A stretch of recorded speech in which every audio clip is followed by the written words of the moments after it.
In this video, we're going to go over all the tools and kit you need to make Android apps for this course. First off, you're going to need a Mac or a PC. As long as you're not running a Chromebook or a tablet, you'll be just fine. Now, one thing I'll say is that you'll get a massive performance boost if your machine doesn't have a spinning magnetic disk for a hard drive. If you've got an SSD, then Android Studio will run much faster. What is Android Studio?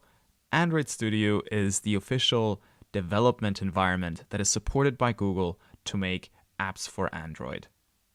We'll be using Android Studio both to write the logic of our apps as well as to design the look and feel of them.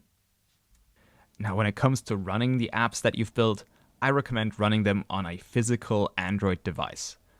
But if you don't have one, you can always try running them in an emulator as well.